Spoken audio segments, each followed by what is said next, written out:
press set, 80 knots. Check. Air France, on est en bonsoir devant votre point, niveau 0 est gauche et attendez. Et bien bonsoir de... Rotate. Bonsoir de Hugo par là dans Air France, en deux ans. Good morning, ladies and gentlemen. You're all very welcome to return flight number 8401 to London Heathrow.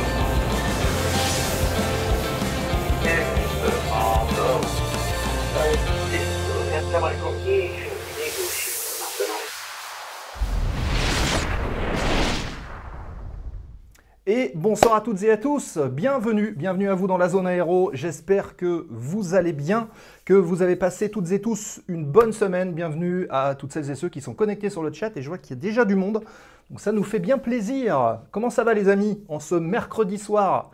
Est-ce que tout va bien pour vous?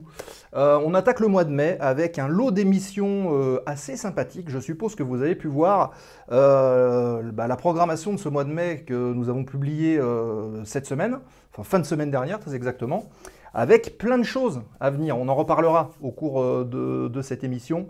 On en reparlera tout à l'heure, on en reparlera à la fin évidemment avec le décompte de toutes les émissions qui auront lieu d'ici la fin du mois, avec du lourd dans la zone. Donc déjà un grand merci à toutes celles et ceux qui nous ont rejoints aussi durant cette semaine. Il y a pas mal de chaînes qui nous ont fait de la publicité, on les en remercie.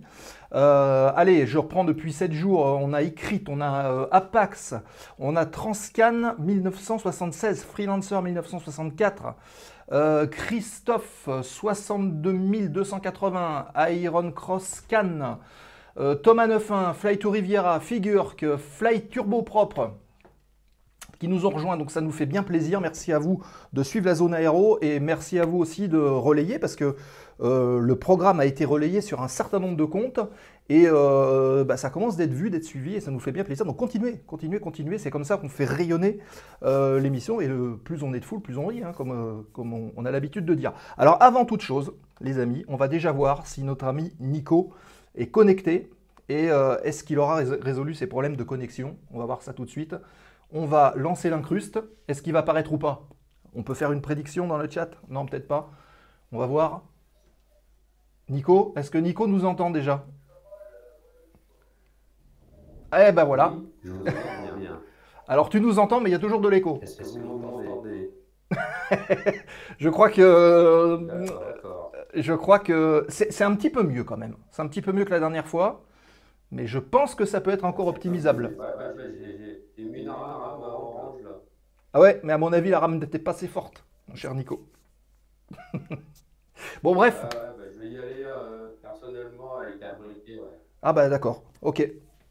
Ça marche. Bon, en tout cas, tiens, on va garder Nico dans le coin. Si vous voulez aussi soutenir la chaîne, rappelez-vous qu'il y a les systèmes d'abonnement qui existent. Et juste après, je vous salue dans le chat. Restez là, hein, bien sûr. Donc les systèmes d'abonnement, c'est les subs, hein, ça se passe en dessous de votre écran. 3 € et quelques pour un mois d'abonnement. Donc ça nous... Ah ben voilà, il y en a qui le font. Bah Jordan, notre ami Jordan, qui prend sa carte pour les 13 mois. Merci Jordan pour ton abonnement, pour ton sub. Ça nous fait plaisir. Jordan, avec Free Flight et MMG, qui sont les modérateurs de la chaîne. On le rappelle, merci à vous pour votre travail.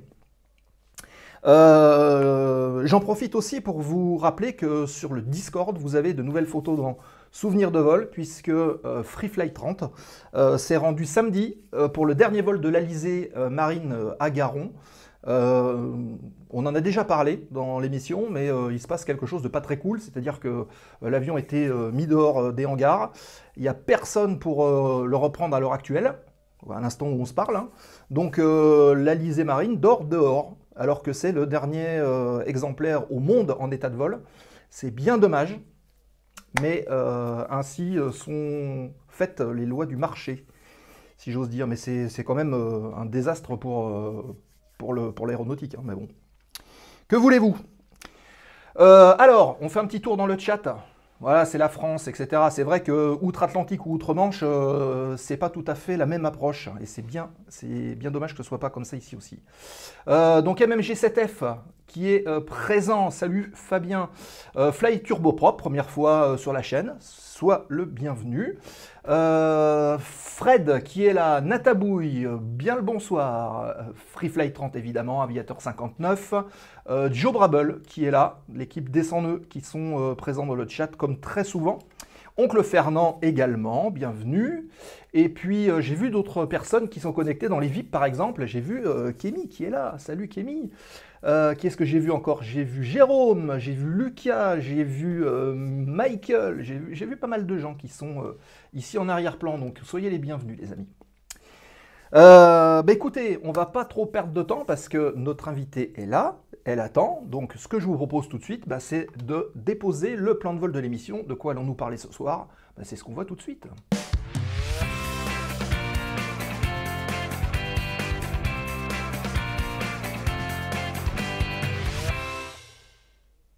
Et donc, nous sommes partis pour le dépôt du plan de vol de l'émission de ce soir.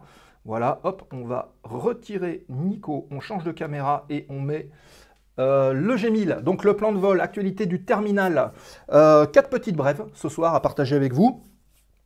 Un petit peu comme d'habitude. Hein. Et ensuite, on va se transporter du côté des Antilles, en Guadeloupe très exactement, puisque nous aurons le plaisir de retrouver Marilou qui sera avec nous. Vous pourrez lui poser toutes vos questions, puisqu'elle est copilote sur DHC6 chez Air Antilles. Donc si vous avez des questions sur une formation, un parcours, les conditions de vie, pourquoi pas, le travail, l'avion, n'hésitez pas à faire une liste, vous posez vos questions dans le chat et évidemment on en discute avec elle sans aucun problème.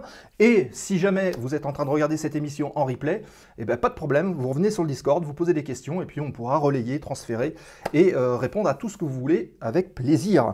Donc Marilou c'est tout à l'heure pour la séquence embarquement avec et puis fin d'émission comme d'habitude la séquence foire aux questions. Remise de gaz, où vous pouvez parler de plein de choses, et on parle du programme aussi de l'émission. En parlant de programme, sans transition, sachez que la semaine prochaine, on vous donne rendez-vous, non pas sur la chaîne de la zone aéro, mais chez nos amis d'Aérobuzz, Jumpseat, avec Jérôme qui est derrière, je l'ai vu, avec Martin, avec Gilles, puisque nous aurons le plaisir de participer à l'émission de Jumpseat mardi prochain, à midi. Donc si vous êtes dispo, si vous voulez vous connecter, rendez-vous sur la chaîne Jumpseat. Je pense que, voilà, merci pour la dédicace, Jumpseat qui apparaît dans le lien, là, voilà, vous cliquez. Et puis, mardi prochain, rendez-vous à midi, on sera avec Nico, normalement en direct avec Jumpseat, avec toute l'équipe, pour passer un bon moment, échanger autour de l'actu aéro, comme d'habitude, sur cette excellente chaîne Jumpseat d'Aérobuzz. Voilà, donc le rendez-vous est pris, les amis. On en reparlera à la fin. Voilà pour le plan de vol de l'émission de ce soir, j'espère qu'il vous convient. Qu'est-ce que je peux dire d'autre? Non, normalement j'ai fait à peu près le tour, donc tout de suite on enchaîne sur l'actualité du terminal.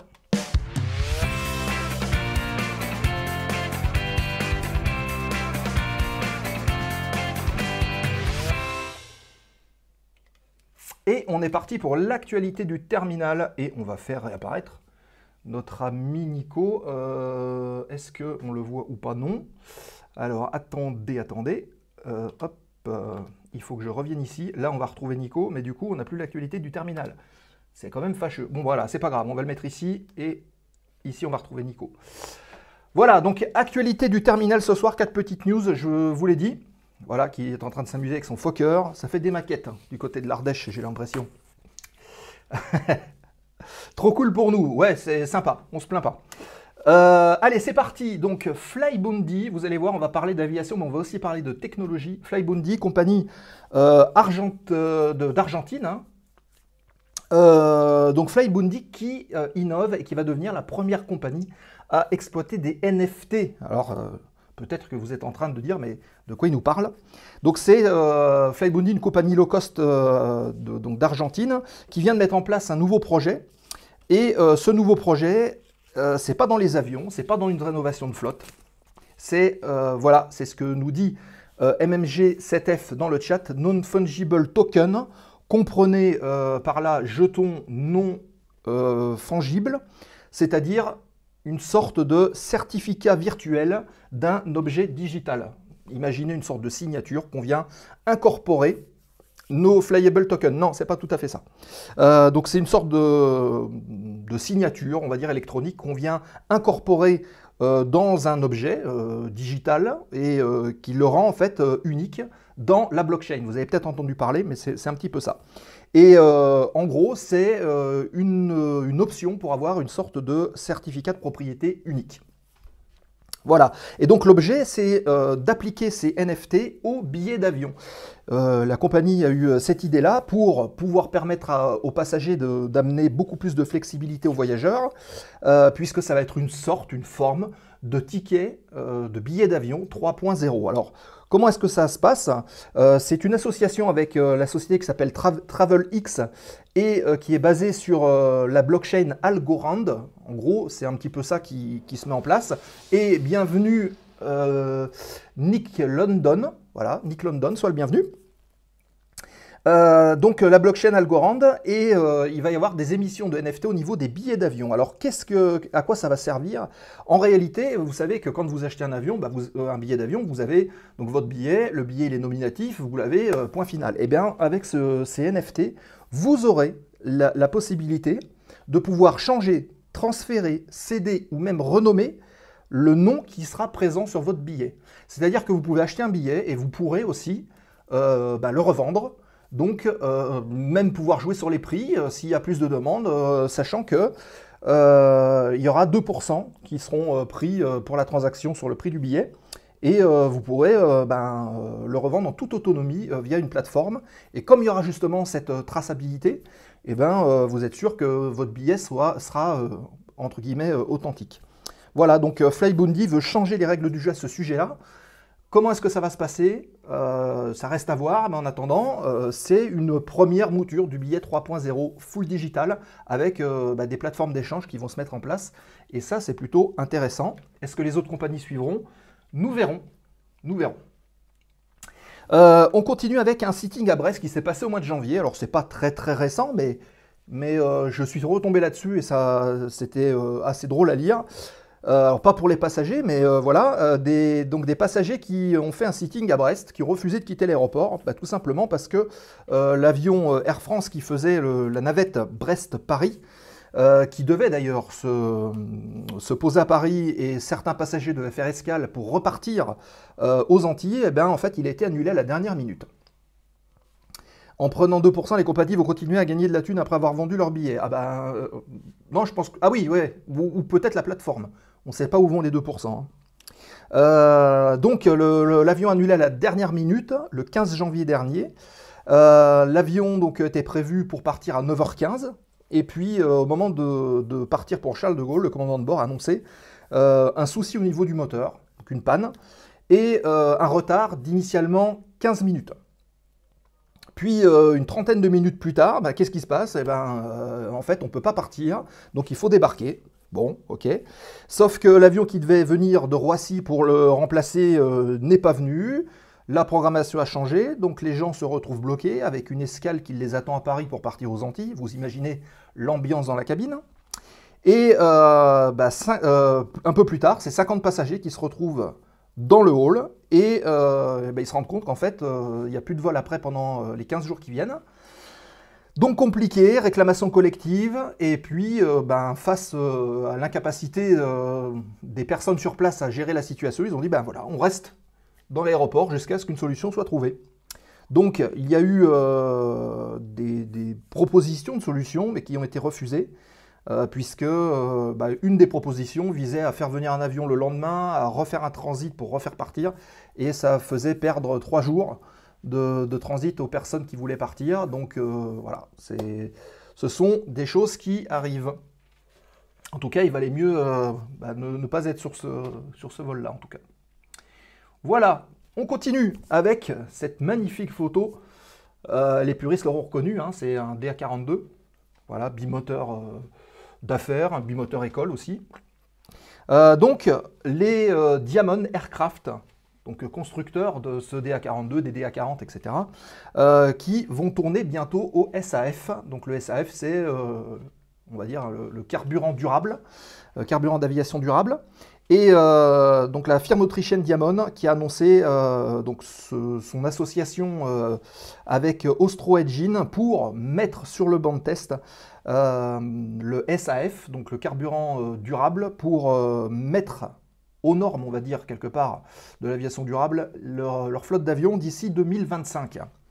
Donc, des analyses chimiques ont lieu, des analyses calorifiques du carburant. Ils sont en train d'étudier aussi la manière de changer un petit peu les composants du moteur. Ils étudient la compression au niveau des cylindres, les émissions d'hydrocarbures, de monoxyde d'azote, de dioxyde de carbone rejeté, de monoxyde de carbone rejeté. Bon, voilà, hein, vous savez un petit peu comment ça se passe. Et l'objectif, c'est d'utiliser le carburant, le SAF, hein, pour minimiser le fuel flow, donc diminuer la consommation, et le rendre opérationnel le plus vite possible. Les dates qui sont annoncées, c'est début des tests là, maintenant, hein, donc mai 2023, avec 7 carburants, on va dire, éco, entre guillemets, différents, et une validation donc totale des moteurs et des avions d'ici 2025. Donc ça devrait aller assez vite. Donc bientôt, la flotte des Diamond des DA42, qui à l'heure actuelle fonctionne au Jet A1, qui sera peut-être aussi capable de fonctionner au SAF. Voilà, et la dernière petite news qui va sûrement intéresser notre ami Nicolas, puisque nous fêtons, enfin nous célébrons plutôt aujourd'hui la disparition de Clément Ader, qui s'est éteint le 3 mai 1923. Donc vous avez les photos qui s'affichent avec le petit bouquin, hein, qui avait été édité, l'aviation militaire, par Clément Ader, et avec son avion à droite, vous voyez, qui ressemble un petit peu à une chauve-souris. Donc pour Clément Ader, hein, qui s'est éteint à Toulouse, c'était donc un pionnier de l'aéronautique. C'est quelque part le premier aviateur de l'histoire. Et en octobre 1890, il a fait un vol gigantesque parce que sur 50 mètres, il a décollé à 20 cm du sol. Mais c'était le premier à se mettre en l'air. Donc voilà, et ça s'est passé au parc du château d'Armainvilliers. Et Clément Ader est décédé à 84 ans. Il était ingénieur avec plusieurs appareils célèbres, hein, qu'il a pu concevoir et utiliser, qui s'appelaient d'ailleurs Éole, qui avait cette fameuse forme de chauve-souris, hein, ça fait un peu Batman, et des versions un peu développées de Éole 2 et Éole 3. Clément Ader, commandeur de la Légion d'honneur en février 1922, et pour l'anecdote, qui est décédé une semaine après le décès de son épouse. Voilà, donc Clément Ader, hein, il y a énormément d'aéroports, je crois qu'il y a même des établissements scolaires. Enfin, voilà, Clément Ader est un nom évidemment très mémoriel dans l'histoire de l'aviation. Et Nico, si tu veux nous dire un petit mot sur Clément Ader. Est-ce que ça va fonctionner? C'est ça la question. Oui, non, mais effectivement, là, la photo, vous voyez des photos de... Vous m'entendez? Ouais. Marche. Il y a un petit peu d'écho, mais ça va. Ça fonctionne. La photo qu'on voit de Éole, là, donc, en fait, c'est l'avion qui est accroché au musée des Arts et Métiers à Paris. Ouais. Voilà, donc c'est l'avion original de Clément Ader. Voilà. Et c'est vrai, il a bien inventé la chose, hein. Et en fait, il a fini envoyé. Ouais. Ok. Bah écoute, merci pour ces précisions. Et merci Nick London pour le sub. Ouais, on n'entend rien en fait. Il y a beaucoup d'écho, Nico. Et c'est vrai que c'est encore full rouge les barres. Malheureusement. D'accord. Ouais. Voilà pour l'actualité du terminal. Si vous avez des réactions, n'hésitez pas à le faire dans le chat. Et pas assez fort, je dirais, pour nous, ok. Ouais, je pense que c'est l'écho et le signal se mange. Hein.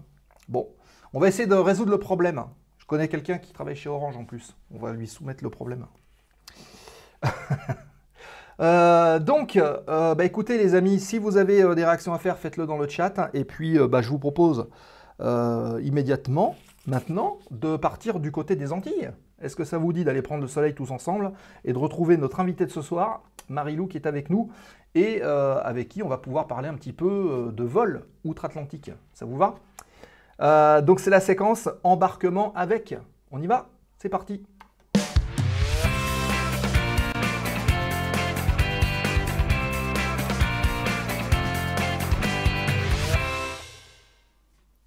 Et la séquence embarquement avec, et elle est là, elle nous a rejoint. Marilou est avec nous. Bonsoir Marilou, ou plutôt bonjour pour toi, parce que je crois qu'on a quelques heures de décalage. Merci d'avoir répondu à notre invitation à la zone aéro, ça nous fait plaisir de t'avoir. C'est avec plaisir. Donc déjà, on va faire un petit test. Est-ce que vous voyez bien Marilou et est-ce que vous l'entendez bien? Donc Marilou, est-ce que tu peux nous dire un petit mot, comme ça au moins? Oui, eh bien, est-ce qu'on m'entend? Voilà, oui, ok. Bon, apparemment... Moi, je vous entends bien. Ouais, ben, c'est parfait, ça a l'air de fonctionner. Ça a l'air de fonctionner. Ok. Alors, évidemment, si vous avez des questions à poser à Marilou, n'hésitez pas à le faire pendant l'intervention dans le chat et on relaie sans problème comme d'habitude. Hein. Vous connaissez le principe de l'émission. Il y a tout le chat qui te salue. Hein. MMG, Fly Turbo Propre, Natabouille. Voilà, il y a tout le monde qui te dit bonsoir. Et mieux que Nico, même on dit. Elle t'entend mieux que Nico alors qu'on est de l'autre côté de l'Atlantique. C'est magnifique. Voilà, bon. Donc Marilou, ce que je te propose de faire, donc on va retirer nos caméras et on va déclencher le petit timer, donc la minute de présentation, si tu le veux bien. Et bah écoute, on est parti. Eh bien écoute, Marilou Bas, 23 ans, je suis embauchée depuis 1 an et rempli à peu près, un peu plus, 1 an et demi maintenant. J'ai fait ma formation à Aéroes Collège à Agen, anciennement Aéroes Collège à Agen, et je finis avant Covid. J'ai dû me débrouiller pour trouver un travail en attendant, et fin Covid, du coup, j'ai trouvé Air-Rempli qui m'a gentiment embauché, et me voilà depuis 1 an et demi ici maintenant. Ok, et ça se passe bien, tu t'éclates? Je crois qu'on peut difficilement faire mieux. En tout cas, moi, c'est comme pour commencer, il y a difficilement meilleur comme travail, je pense. Ouais. Le Twin, c'est une machine incroyable. Et les terrains sont des lentilles sont absolument phénoménales. Moi, en plus, je viens ici, je suis la maintenance de base, donc revenir à la maison en plus pour reprendre le travail, on ne peut pas arriver mieux pour le moment. D'accord, ok. Bon, bah voilà, pour la minute de présentation, les amis, ça vous donne un ordre d'idée. Et encore une fois, si vous avez des questions, allez-y dans le chat sans problème. Donc, si tu le veux bien, Marilou, est-ce que tu peux nous parler déjà de ta passion pour l'aviation? Quand est-ce que c'est arrivé? Est-ce que y a des origines de connaissances familiales derrière tout ça? Et comment se fait-il que tu aies voulu faire ça? Alors, mon papa est pilote, donc ça a aidé un petit peu. Et il était pilote aux Antilles. Et l'avantage à l'époque, c'est qu'il a pu me prendre sur énormément de vols, sur différentes machines. Je me suis avoir beaucoup volé sur du caravane, sur du dormier. Il m'a amené plein de terrains différents, c'est magnifique. Forcément, ça m'a piqué. J'ai essayé de me tourner vers d'autres choses entre temps pour voir s'il y avait quelque chose d'autre qui me plaisait pendant mes études, de m'intéresser à d'autres choses. Et puis finalement, je crois qu'une fois qu'on est piqué, c'est difficile de faire autre chose. Donc, plein de gens se retrouveront dans mon discours, je pense, mais une fois qu'on est piqué, on peut difficilement imaginer faire quelque chose d'autre. Ouais. Donc voilà. D'accord. Mon papa est dans l'aéronautique, donc voilà, très bien. Ok. Et alors, quand est-ce qu'a été on va dire le vrai déclencheur où tu t'es dit, là c'est bon, je mets les choses en place, je veux rentrer dans une école et je me donne les moyens d'y aller? Je ne sais pas s'il y a eu un moment déclencheur particulièrement, mais l'idée me tournait autour de la tête. Et quand je pense que c'était, alors je ne sais plus en quel niveau c'est, on commence à se renseigner, alors première ou seconde, première, on commence à faire des salons, etc., où j'ai commencé à regarder autre chose. Et il y a eu un salon une année à Paris, je crois, c'est vraiment quelque chose qui précédait dans l'aéronautique. Et j'avais regardé une école qui était au Canada à l'époque. Et je me suis dit, et là, je sais que ce jour-là, je me suis dit, d'accord, il faut se lancer une fois que on le dit, on en parle, etc. Mais là, c'est bien sérieux, il faut vraiment se lancer. Donc, j'ai commencé à chercher des écoles. Et je tombais sur Airways, et c'est ça qui correspondait mieux. Enfin, les pour et les contre, c'est qu'Airways était plus pratique pour nous à l'époque. Et voilà, je pense qu'il n'y a pas eu un moment déclencheur. Je me suis décidée le jour où j'ai commencé à regarder les écoles, etc. Où je me suis dit, il va falloir quand même trouver quelque chose à faire de sa vie. Qu'est-ce qu'on va faire? Et voilà. Eh ben, écoute. Ça me tourne la tête depuis que je suis petite. Donc, Ok, bah écoute, voilà, on voit un petit peu l'évolution. Alors on va aussi dire au chat que effectivement, on s'est connus à Airways Collège, et pour l'anecdote, et ça va peut-être en faire rire quelques-uns sur le chat, mais Marilou était ma première élève en fait, la toute première. J'ai fait mon premier vol d'instruction avec Marilou et un collègue à toi. Voilà. Donc ça remonte, les amis. Enfin, pas tant que ça, enfin si, un petit peu. Voilà. Oh, ça commence à faire, hein. Ouais, voilà. Donc, la pauvre. Bah, merci Eric, merci. Ok, donc, est-ce que tu as songé déjà à démarrer en France ou est-ce que tu t'es dit, si j'ai la possibilité, je vais direct aux Antilles et je démarre là-bas, je vois autre chose, peut-être avant de revenir après ou ça s'est fait comme ça? Alors, en fait, c'est très spécial parce que j'ai fini après, juste avant le Covid. Moi, j'avais des idées. Alors déjà, on m'a toujours dit au début, faut pas être difficile. On prend là où on est pris, on va là où on est pris, faut pas être compliqué. Et j'avais des vues sur des compagnies dans le Pacifique plutôt. Il y avait plutôt un bon contact, ça se passait bien. Covid est arrivé. Et à ce moment-là, c'était très compliqué. Donc, j'ai trouvé 2-3 travails dans une boutique à Blagnac, une boutique aéronautique à Blagnac et à l'ENAC. Et en attendant. Et là, c'était vraiment catastrophique parce qu'aucune compagnie recrutait. Et puis, le peu qui était recruté, de toute façon, vers la fin du Covid, c'était des gens beaucoup plus, pas sortis d'école. Donc, pas du tout intéressant sur le marché du travail. Et je sais qu'Arenty, embauché à ce moment-là, j'avais rencontré des gens que je connaissais anciennement, qui m'avaient un peu mis sur le coup en me disant que voilà, c'est embauché sur Twin en partie. Et je me suis dit, bah écoute, revenir aux Antilles pour un premier travail, pourquoi pas. C'était pas du tout de base, j'avais pas de volonté particulière, mais j'avais pas de, je cherchais juste un avion. Ouais. Enfin, quelque chose qui vole pour me mettre dedans et peu importe ce que c'était. Ouais, là, il fallait voler déjà et commencer de vivre en fait quelque part de ce que tu voulais faire dès le départ. C'est ça. Ok.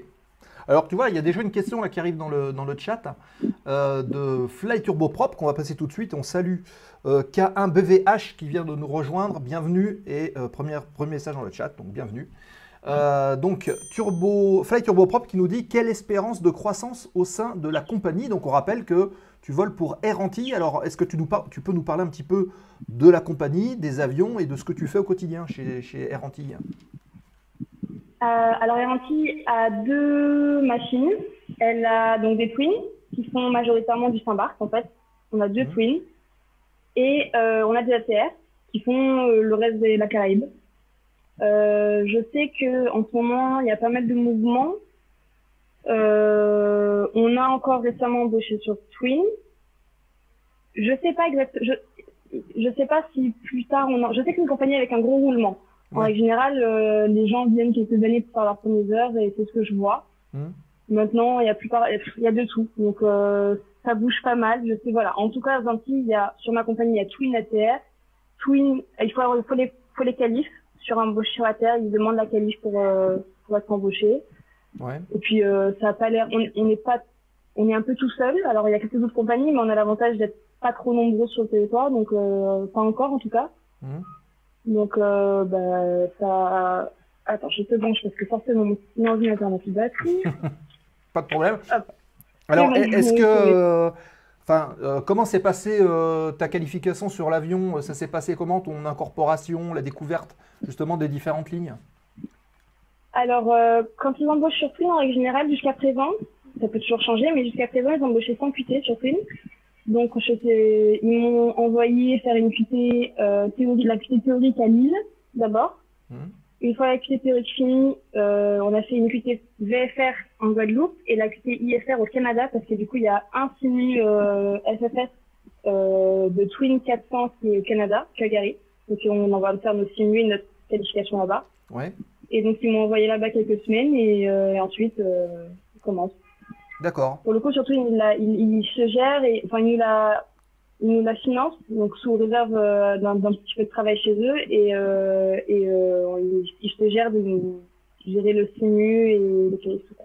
D'accord. Alors, ce qu'on va faire, c'est qu'on va passer en même temps, tu vois, je vais faire ça et ça.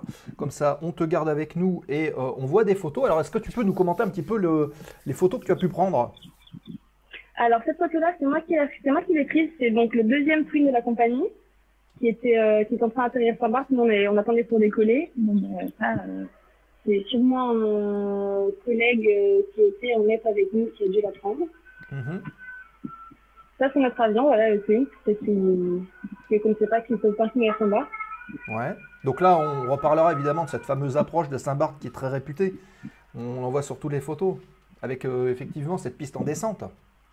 Oui, c'est ça. Voilà, C'est un peu connu. Donc voilà, Saint-Barth, le parking, en attente. PC12 et caravane. Photo en vol. C'est ça, le soir. Alors voilà, l'avantage des Antilles, c'est qu'on a des... Enfin, je suis pas un peu partout, je connais que ici forcément, donc c'est pas... j'ai pas vraiment de comparaison, mais c'est les plus belles... Enfin, les paysages sont un petit peu du moins phénoménal en vol, mais ce là c'est pas pour le moment. En tout cas, à un moment, j'ai pas réussi à m'en lasser. Ouais. Bon, on n'a pas des lignes très développées, on fait majoritairement du Saint-Barth, des fois du Saint-Martin, mais c'est majoritairement du Saint-Barth, on pourrait croire qu'on s'ennuie rapidement, mais enfin, j'ai pas eu le temps encore de me lasser D'accord. Ok. de l'exploitation. Donc voilà, on repassera un petit peu les photos tout à l'heure. Si vous avez des questions particulières, hein, posez-les dans le chat. Et je vois déjà, oui, donc des réactions. Saint-Barth, quel avion? Le Twin Sauter, que me dit Fly Turbo Prop. Le fameux atterrissage de Saint-Barth. Kembis qui nous dit hello Marilou, content de te voir en compagnie. Et Jumpseat, Aérobus qui est là. Yo tout le monde, salut Martin, je suppose. Je l'ai fait avant qu'il rabote la colline à Saint-Barth. Ça date. Ah oui, en effet. Donc toi, tu es basé à Saint-Barth, c'est ça?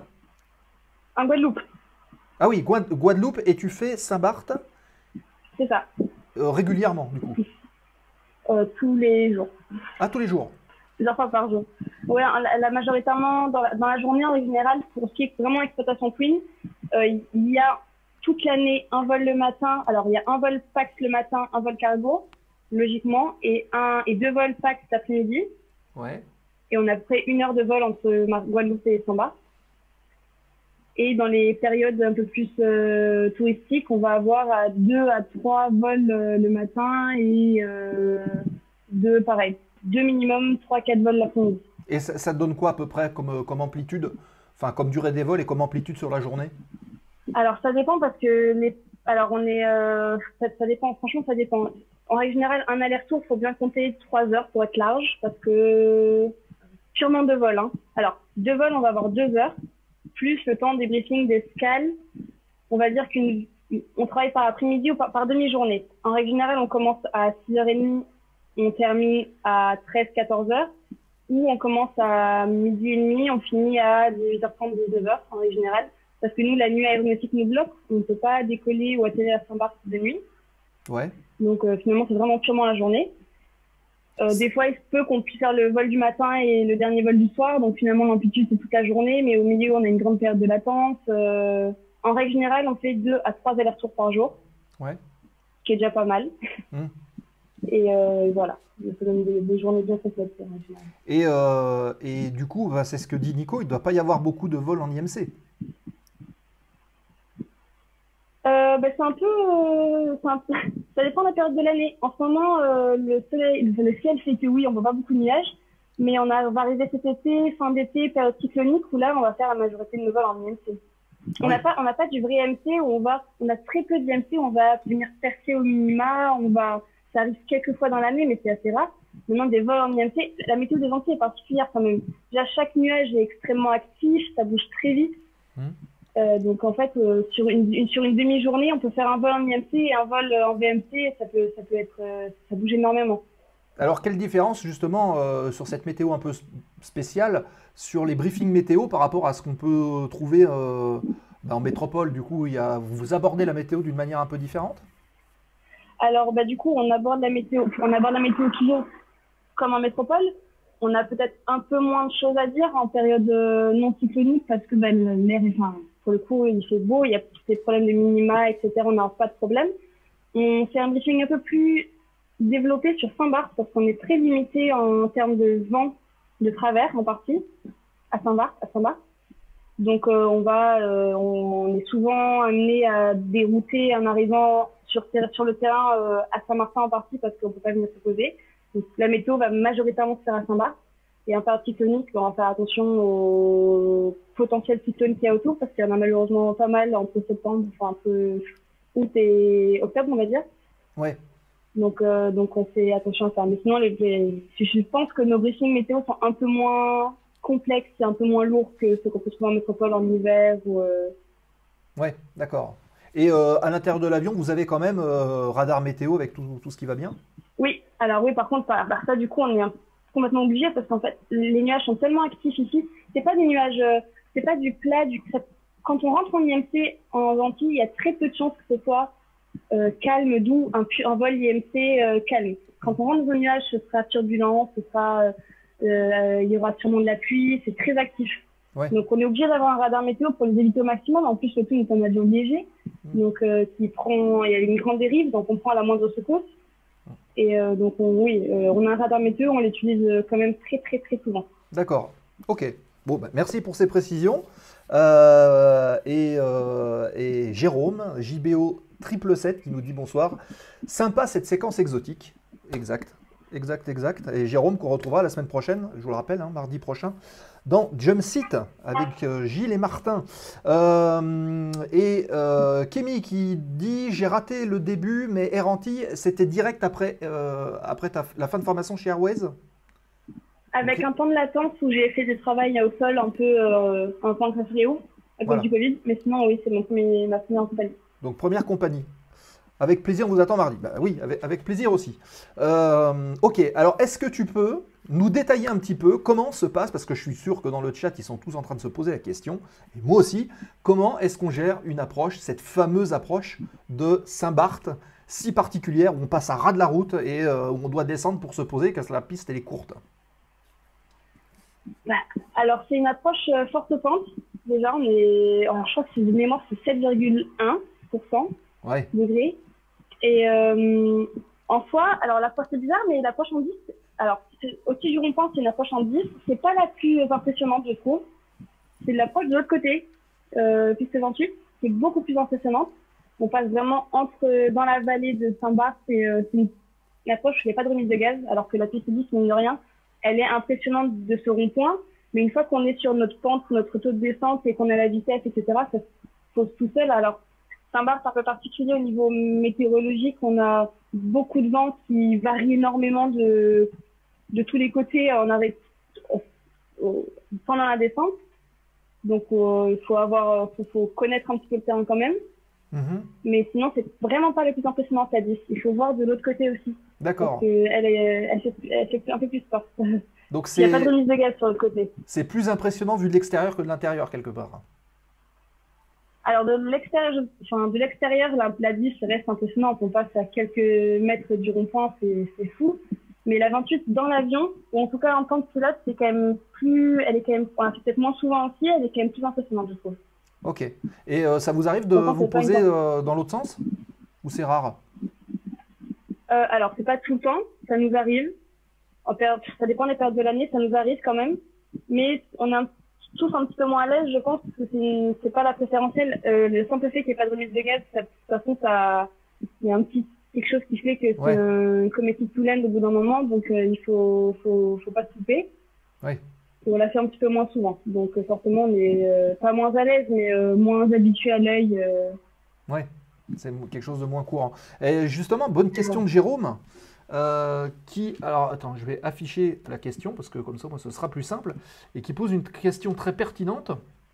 Qui est, est-ce qu'il faut une qualif spéciale, une qualif terrain spéciale pour se poser à Saint-Barth? Oui, il en faut une. Et comment elle se prépare justement, alors, cette qualif? Ben, écoute, nous, comment elle se prépare? Nous, je sais que pour le qualif, on était parti tout simplement, tu prends l'avion et on va faire, alors je sais plus exactement le nombre. Nous, on avait demandé, alors de mémoire, c'était 3 approches en 10, 2 approches en 28.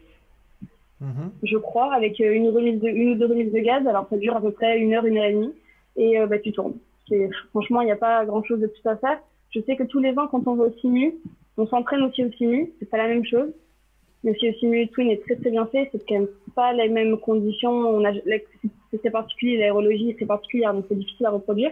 Mais il faut tourner. Et puis, voilà. Et nous, Air Antilles, c'est Air Antilles qui nous la font passer. Ouais. Je sais que l'aéroclub d'à côté, quand ils vont faire en aviation générale le terrain, ils font leur qualif aussi. Je ne sais pas s'ils ont le même nombre d'atterrissages que nous à faire, etc. Ça, pour le coup, je ne sais pas. Mais Air Antilles, nous, c'est ça, voilà. Puis, on entretient tout seul, finalement, parce qu'on pose suffisamment quotidiennement pour pouvoir la garder. Donc, voilà, c'est une fois au début. Et puis, Ok. Et question de Kembis qui nous demande, enfin qui te demande, est-ce que ce sont les commandants qui posent ou alors ça peut être aussi, enfin ça peut alterner commandant de bord ou copie? Alors, ça, c'est un grand sujet de discussion dans la compagnie. Ah, Juste avant que j'arrive, tout le monde posait à tour de rôle. On s'organise depuis donc un peu plus d'un an. Il y a eu un petit événement qui a fait que les copines ne pouvaient plus poser. Ah. Donc les copines ne posent plus pour des raisons de sécurité apparemment. Pour le moment, c'est comme ça. Ça devrait changer dans les prochaines semaines. oui. Mais voilà, on pose encore on nous fait poser en simu pour regarder, pour pouvoir s'entraîner quand même. Les copies n'ont plus le droit de poser pour le moment. Ça devrait changer je pense avant cet été, ça devrait changer. Ouais, donc c'est en perpétuelle évolution, C'est ça. je suppose. Et Kémy qui nous demande aussi, est-ce que derrière, tu prévois une évolution sur ATR? Bah, c'était la suite logique des choses, je pense. J'aimerais bien passer Captain d'abord sur Twin, c'était sympa pour commencer. Et puis, oui, ce serait la suite logique des choses. Maintenant, je suis une personne qui est un peu, qui a envie de découvrir plein de choses et j'ai bien envie d'aller voir d'autres machines. Alors, la Terre, oui, mais d'autres terrains, d'autres. Donc, pour le moment, bah, j'espère pouvoir passer Captain prochainement sur Twin. Et puis, on verra sur plus long terme ce qui m'attend. Et tu as un ordre d'idée du temps qu'il faut justement pour passer commandant de bord sur Twin?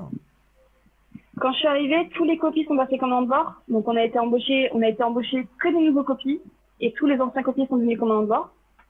Ils sont restés 4 ans, eux, en tant que copies, sur Twin. Et maintenant, je sais qu'ils demandent un nombre d'heures que je commence à pouvoir potentiellement atteindre d'ici dans l'année. Donc, écoute, peut-être l'année prochaine, j'espère, s'ils ont des besoins. C'est le but l'année prochaine. Pourquoi pas.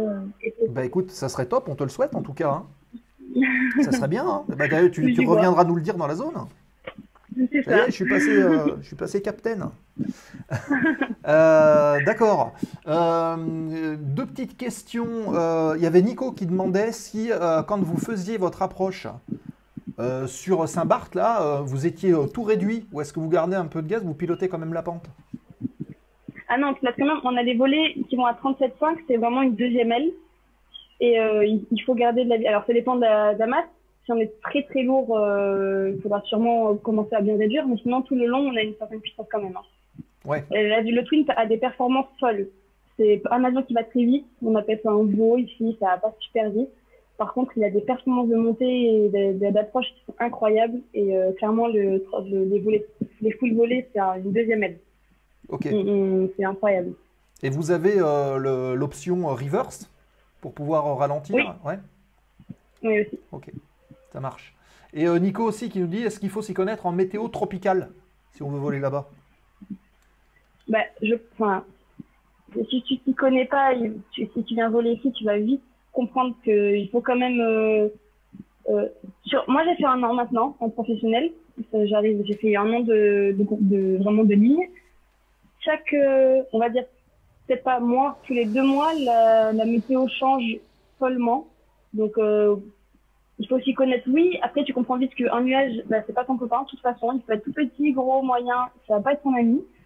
Et puis, les vents, il faut pas se fier hier, c'était plutôt tranquille, ça va bien passer, etc. Du jour au lendemain, tu peux avoir un vent très fort de travers tout d'un coup, tu peux avoir énormément de rafales, tu peux avoir, c'est très changeant. C'est très Donc, changeant, il faut s'y connaître. C'est pas nécessaire, mais tu vas vite voir que il faut s'habituer. Donc ça demande beaucoup d'adaptation, hein, et puis d'anticipation aussi. Hein. Ok. Bienvenue à Lucie 10007 qui nous a rejoint. Bienvenue Lucie. Si d'ailleurs vous avez des questions, n'hésitez pas à les poser, on les relaie. Et c'est en ce moment, et d'ailleurs il y a une question de Fly Turboprop qui nous demande, on rentre, money is back, hein, est-ce que le salaire est correct, un copie Twin aux Antilles, et le coût de la vie? Alors, le salaire des copies sur Twin n'est pas super attrayant. Il faut pas, il faut dire c'est vraiment pas un salaire élevé. Maintenant, la vie des Antilles est chère. Maintenant, je pense que ça dépend un peu de son train de vie également. Aux Antilles, l'avantage, en tout cas, moi, je parle personnellement, on a moins besoin de grand-chose. Pour le jour de repos, tu n'as pas besoin d'aller payer particulièrement pour aller faire une activité particulière. Les jours de repos, tu vas à la plage, tu vas faire des choses avec des grands dos. La Guadeloupe est riche d'activités non payantes et de diversité. Il y a plein de choses à faire. Le coût de la vie est quand même relativement cher. La nourriture est plutôt chère. Maintenant, j'arrive à vivre. Je suis pas, je dépense pas des milliers de temps, je fais attention, mais j'arrive plutôt bien à vivre, donc il n'y a pas trop de. Ouais. Mais c'est vrai que Sébastien sur Copytree en tout cas est vraiment pas le plus attrayant. Et quand on passe donc commandant de bord, il y a un vrai écart? Non, il y a un écart. Il est pas, c'est pas doublé. D'accord. Ok. Donc Nico nous dit un peu comme à Nîmes, moins de pullover quoi finalement. C'est un peu ça. C'est ça. Ok. Et Jérôme qui nous dit, en fait, le temps de piquer une tête entre deux rotations. C'est vraiment pas oui, c'est vraiment pas une expression. C'est clairement ce qui se passe quand on fait un vol le matin, un vol l'après-midi, ou la journée de l'après-midi, le matin, on va aller faire un bain de mer. D'accord. Donc vous prévoyez les maillots avant de partir en disant, bah tiens, on va les se tremper pendant l'escale. Alors moi le truc c'est qu'on n'a pas d'escale à Saint-Barth. On a très peu d'escale à Saint-Barth, on a 15 minutes pour pouvoir faire une papier et repartir. En Guadeloupe, on en a un peu plus souvent. Quand on a une longue escale, effectivement, je pense qu'on est. Enfin, moi, je sais qu'avec mes gens proches, on a des maillots dans la voiture au cas où on a envie d'aller prendre piquer une tête avant de repartir. Ah bah ça va faire rêver un petit peu dans le chat, hein, parce que c'est pas partout qu'on peut faire ça. Hein. Ah oui. Je pense que les amis, hein, vous pouvez nous dire. Hein, on rencontre pas ça sur tous les terrains. Hein. Vive la Guadeloupe et vive le Ponche Maracuja, #chauvinisme. Ah. Merci Kémy. Merci Kémy. À consommer avec modération, bien sûr. Bien sûr. J'aime bien le au cas où, nous dit Jérôme. Au cas où. Ouais. Alors, est-ce que tu peux nous parler un petit peu maintenant de l'avion? Parce qu'on a parlé de l'approche, on a parlé un petit peu du terrain, on a parlé brièvement de l'avion. Qu'est-ce qui te plaît justement dans le pilotage de cet avion? C'est un avion qu'on pilote déjà. C'est un avion. Alors nous, on n'est pas équipé. Donc on a les Twin Otter 400, qui sont les derniers, qui sont full EFI. Donc ça, c'est en plus un luxe qu'on a dans l'avion qui est fou. On est équipé avec du Honeywell. Et qu'est-ce que je peux dire? La question de base, c'était quoi? Excuse-moi. Sur l'avion, qu'est-ce qui te plaît justement dans le pilotage de l'avion et l'approche de l'avion? C'est un avion qu'on pilote pour de vrai. C'est un avion qui est qu'on peut connaître. Alors on m'a toujours dit ça et je commence à le comprendre. Quand on le maîtrise jamais vraiment. C'est un avion qui est plutôt très agréable à piloter, qui est assez lourd, qu'on pilote pour de vrai. C'est un avion de gros de base, donc c'est un avion qui pose partout, qui pose dans toutes les conditions. Par contre, des fois, il y a un jour, il va quitter pour rappeler qu'il est quand même pas aussi facile que ça et qu'il faut continuer à le piloter tout le temps. C'est jamais acquis.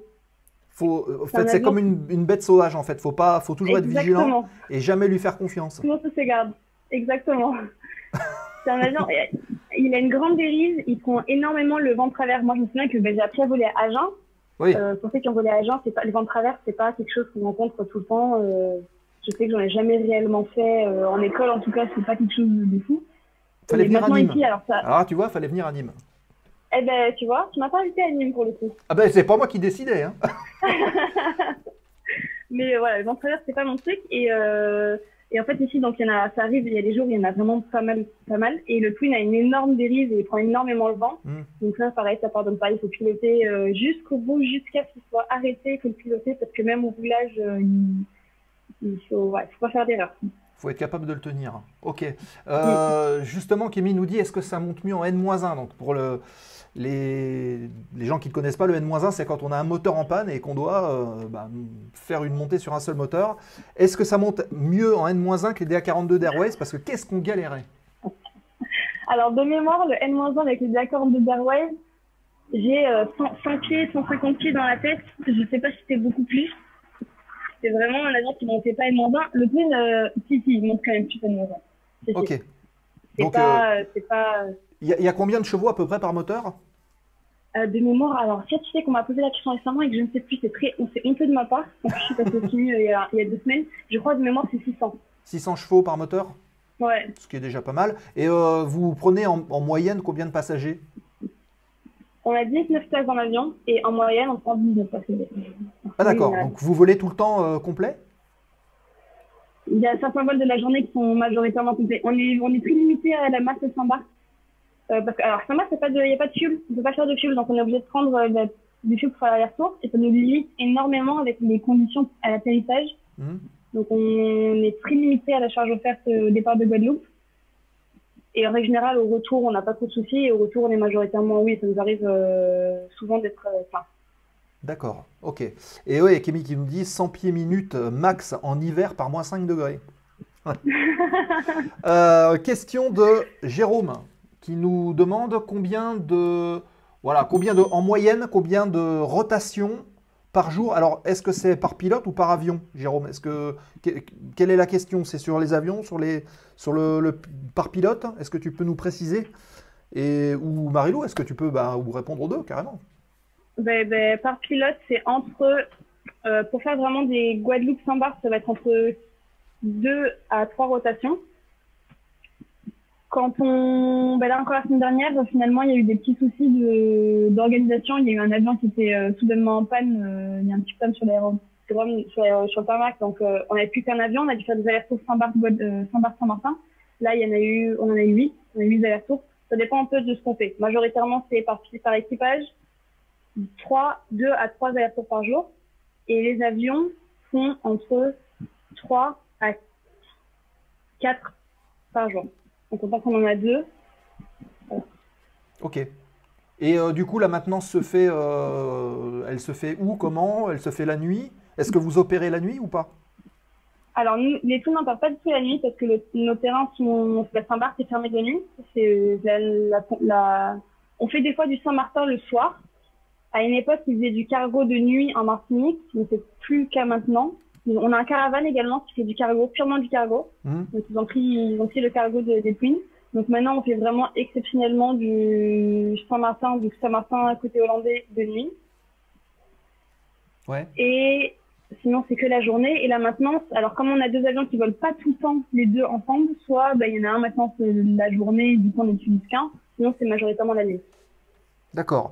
Donc Kémy qui demande, le Twin ne fait exclusivement que du Saint-Barth, mais visiblement pas. Il y a d'autres terrains sur lesquels vous allez aussi. En ligne régulière, on fait exclusivement du Saint-Barth, ou bien des triangles Saint-Barth Grand Case, qui est donc le terrain du Saint-Martin français. Sinon, c'est majoritairement du Saint-Barth. Et sinon, on est là pour aider. Moi, je sais qu'avec le Twin, j'ai déjà fait en charter ou soudainement pour aller aider un collègue, un ATR qui est en panne, etc. Du Martinique, Barbade, du Saint-Kitts, pas mal de Saint-Martin côté hollandais, de Juliana. Voilà, on bouge un peu du Dominique, pas mal aussi. Ça nous arrive de faire un peu le tour, mais en ligne régulière prévue, c'est sympa. D'accord, ok. Bon, parfait. Donc de belles journées, hein, nous dit Jérôme. Bah oui, ça fait quand même de belles amplitudes tout ça. Hein. Tu dois rentrer le soir. Oui, les amplitudes sont pas mal. On est un peu difficile, en général. Bonne question de Joe Brable. Est-ce que vous avez des PNC à bord des Twin Otter?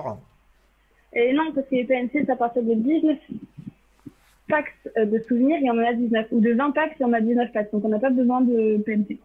Alors, de toute façon, donne les sandwichs la PNC... Alors, il n'y a pas de sandwich. Il n'y a pas de toilette non plus.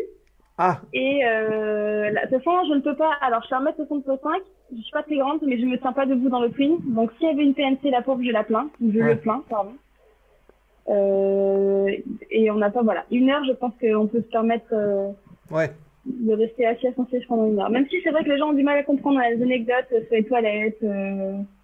Tiens, justement, est-ce que tu as des petites anecdotes comme ça en vol qui se sont passées ou de moments mémorables où tu te dis, c'était quand même incroyable? Voilà, des anecdotes, il y en a, je pense qu'il y a toutes les semaines, des anecdotes un peu rigolotes. Récemment, j'ai une dame, alors Saint-Barth, c'est une ligne où c'est majoritairement des gens qui font souvent la ligne, souvent des gens qui font l'aller-retour entre les 2 îles, qui ont de la famille à l'une et qui travaillent à l'autre. On a de temps en temps des touristes aussi, mais on le voit tout de suite. C'est une ligne qu'ils aiment bien. Enfin, en général, ils se mettent devant parce qu'on n'a pas de cockpit fermé. Donc, ils nous voient directement. Donc, on les repère. Mais sinon, c'est une ligne que les gens connaissent, donc un avion que les gens connaissent. Et là, on est tombé sur une dame qui, au bout de quart d'heure de vol, il y a tout du mal aux toilettes. Donc, elle ne peut plus se retenir. Donc, moi, j'ai eu la chance, elle s'est retenue jusqu'au bout, mais j'ai plein de collègues qui ont un peu moins de chance que moi et avec des gens qui vont faire pipi dans les sacs à vomi à fond de l'avion ou bien qui ne peuvent pas se retenir et qui se vident sur place. Donc, d'accord. Donc, je suppose que derrière, qui est-ce qui doit nettoyer? C'est l'aspect moins drôle. C'est moins drôle. D'accord. Ok. On a une équipe de nettoyage quand même, parce que c'est vrai que les gens s'ils font pas attention. On a une équipe de nettoyage en Guadeloupe et à Saint-Barth, c'est plus compliqué. C'est vrai que quand ça nous arrive, en arrivant à Saint-Barth, on est un peu plus tout seul, donc il faut se débrouiller, mais en Guadeloupe, ça va. On est aidés quand même. D'accord. Ok. Donc, Kémy qui ironise avec donc pas de classe business dans les Twin Otter. Il est déçu. Ah, la classe business, c'est pour le premier rang. Pour vraiment avoir vie sur le cockpit. Voilà, donc il faut arriver le premier. Voilà, c'est ça. Et bonne question de Nico qui dit pourquoi pas d'hydravion dans les îles? Est-ce qu'il y a des compagnies qui opèrent en hydravion? Eh bien non, pas du tout. Et on en a encore récemment parlé avec des collègues à moi. On ne comprend pas trop pourquoi il n'y en a pas. On pense que c'est parce qu'il n'y a pas vraiment, la mer est souvent quand même agitée, qu'il n'y a pas vraiment d'espace calme pour pouvoir poser. On pense que c'est à cause de ça. Il y a eu un ULM hydravion, tu vois, je peux le citer, il n'y en a eu qu'un en Guadeloupe qui faisait d'hydravion. Il a arrêté de voler depuis quelques mois, mais il n'y en a pas du tout. J'ai pas vraiment d'explication. Je ne sais pas pourquoi. D'accord. Réaction de Willou XQRS qui dit peut-être qu'un hydravion serait trop tributaire de la météo. Est-ce que ça pourrait être une raison? Oui, c'est possible parce que la mer est quand même souvent agitée. C'est pas la Méditerranée, donc est-ce que c'est à cause de ça? Sûrement. Je ne sais pas du tout. D'accord. Ok. Et puis peut-être aussi des infrastructures qui seraient nécessaires pour pouvoir opérer des activités commerciales là-bas. Oui. Ça peut être plein de choses. Il n'y a peut-être pas forcément, donc oui, forcément. Ok. Ouais, les pilotes passeraient plus de temps à se baigner qu'à piloter, nous dit Free Flight. C'est peut-être le cas. Voilà. Mais c'est peut-être déjà le cas d'ailleurs. Va-t-on savoir. Ok. Si vous avez, encore une fois, n'hésitez pas à poser toutes vos questions. Vous voyez, c'est sur le ton de la convivialité. Donc, n'hésitez pas à poser vos questions sans problème. Trop bien de parler de Air Antilles. J'ai vécu 10 ans gamin là-bas, donc petite nostalgie. Ah bah voilà. Ah. Bah oui, on y revient toujours. Voilà. Alors, je vais poser une question peut-être curieuse, mais Saint-Barth, quand on pense à Saint-Barth, évidemment, on pense à Johnny Hallyday, on pense aux stars. Est-ce que tu as eu l'occasion d'emmener des stars qui ont des maisons là-bas, qui vont prendre du bon temps Alors au début, je t'avoue que je faisais attention à ça. Donc oui, il y en avait pas mal. Alors je serais pour t'en citer, je sais plus. Adèle, je suis incapable de prononcer son nom de famille. Extra, quelque chose comme ça, une humoriste ou une comédienne française, quelque chose que j'ai transporté plusieurs fois. Ouais. Il y en a quelques-uns autres comme ça. Maintenant, je t'avoue que je fais plus attention. En fait, on tourne tellement, ça va tellement vite que je prends plus le temps de regarder la liste des passagers, et les passagers, quand on les regarde, on ne fait pas forcément attention. Donc, je sais que des fois, il y en a. Je sais que quand il y a vraiment des gens très importants, on nous le dit. Ouais. Mais c'est plus quelque chose que, je fais plus du tout attention à ça. C'était quelque chose du début parce que c'était nouveau, etc. Maintenant, je prends plus le temps de regarder. Et ça vous est déjà arrivé qu'un vol soit privatisé, entre guillemets, pour une rotation particulière ou... Non, quand ils sont privatisés, on fait des charters, et c'est plus pour des équipes de sport en général. C'est faire ils ont besoin vraiment de place et de disponibilité pour pouvoir faire des villes. Alors, Saint-Kitts, en majorité Barbade aussi, pour aller faire des rencontres sportives, mais pas par une star. C'est mes paris en tout cas. Ouais, d'accord. Ok. Stéphane Collaro nous dit Nico. Alors, je ne sais pas si c'est une private joke, je ne sais pas. Ou peut-être qu'il est réellement là-bas, j'en sais rien. Il y a quelques réactions justement à ce qu'on vient de dire. un clin d'œil de Fly Turbo Prop qui nous dit Marie-Lou Barthes vole sur Saint-Barth, c'est une destinée. Et ben, ce qui est drôle, c'est que je suis pas la seule Barthes sur l'exploitation Saint-Barth. On doit être, alors il y a moi, un collègue à moi et Barthes aussi, pas la même orthographe, Ouais. et un autre qui s'appelle Barthélemy. Donc on est pas mal de Barthes à faire du Saint-Barth. C'est quand même assez, la majorité des gens, des pilotes pour faire Saint-Barth s'appellent Barthes. Donc écoute, D'accord. Alors c'est peut-être un À critère croire. de sélection, va-t-on savoir. sûrement. Bon, pas de chance alors pour nous autres. Et alors, hop, il y a pas mal de questions qui arrivent, donc ça c'est super cool. C'est Slack qui vient souvent d'ailleurs, même chaque semaine, qui nous dit donc bonsoir, Air Antilles recrute donc des low timers en sortie d'école. Est-ce que on peut rentrer facilement, selon toi, dans la compagnie? Oui, la majorité de mes collègues en classe droite on est tous sortis d'école. On est tous des premières compagnies. Sur ATR, je sais qu'il faut une QT, donc il y a aussi des low-timers, mais avec QT du coup, donc c'est un peu plus d'expérience. Mais sur Twin, tous les copies actuellement sont des premières compagnies, donc D'accord. oui, complètement. Et est-ce que vous avez, enfin comment dire, pas une filière, mais une voie pour que les jeunes qui sont en train de regarder, s'ils veulent postuler, ils puissent le faire? Ça se passe en ligne? Ça se passe comment? Il faut. Ça se passe en ligne. Ça se passe en ligne. Je crois même qu'il y a un mail sur leur site web. Et il faut juste envoyer son CV. Il ne faut pas hésiter à le renvoyer une deuxième fois parce que souvent, il faut envoyer pas mal de fois pour qu'ils commencent à voir. Mais ça, j'en ai fait pour un peu toutes les compagnies, j'ai l'impression. Ouais. Mais il ne faut pas lâcher. Il faut envoyer, voilà, tout simplement sur le site web, c'est marqué. Je ne sais plus exactement. Je sais pas longtemps que je suis pas retournée, mais sur le site web. D'accord. Oui, effectivement, c'est Slack nous dit ça pourrait m'intéresser d'ici 1 an ou 2. Bah écoute, c'est Slack qui est au courant. Voilà. Parce que si jamais tu pars chez Ranty, eh ben, ça nous ferait super plaisir d'avoir été un peu l'intermédiaire. Ça serait cool. Complètement. Ça serait cool. Et Jérôme qui nous dit des VIP à bord, allez, des noms. Est-ce que tu as eu Tom Cruise? C'est un peu un leitmotiv chez Jérôme, le Tom Cruise. Hein. J'ai pas eu Tom Cruise. Après, non, aux Antilles, il y a quand même des compagnies qui font vraiment du jet privé, quoi. Sur PC12 en partie. Donc, en règle générale, je pense que les plus fortunés et les plus bons aller sur des compagnies comme Saint-Barth Executive, qui sont des compagnies vraiment du PC12 qui font purement ça. D'accord. Donc, tu es en train de nous dire que toi, tu transportes le tout venant, quoi. Je transporte tout venant et tous ceux qui... Voilà, exactement. D'accord. Ok. Bonne question de Willou qui nous dit pour la radio. Alors, justement, les échanges radio, est-ce que c'est en français ou est-ce que c'est en anglais? Alors, pour aller à Saint-Barth, on passe. Donc, on fait la zone de Guadeloupe, ça c'est français. On passe par Vichy Bird, donc c'est en Tapa, et Juliana, Saint-Martin. Et ça va être purement en anglais. Et arrivé à Saint-Barth, c'est en AFIS. Donc, c'est l'AFIS. Quand il y a un trafic anglophone à côté, on parle anglais. Quand c'est français, on reste sur du français. Et la majorité à part, parce que la majorité des îles à côté sont anglophones. Donc, la majorité des avions qui traînent dans le ciel sont quand même en anglais. Donc, on va dire que la grande majorité de la radio est en anglais. Ok. Bon, voilà, vous avez la réponse. Maintenant, si on pouvait si tu pouvais faire un petit retour en arrière et voir un petit peu sur une ou des difficultés que tu as pu rencontrer, soit pendant ton cursus, soit sur ton entrée en qualification de type, ou bien même après en début de compagnie. Comment est-ce que... Alors déjà, quelles sont-elles et comment tu as pu franchir ce cap-là? Comment est-ce que tu t'es senti?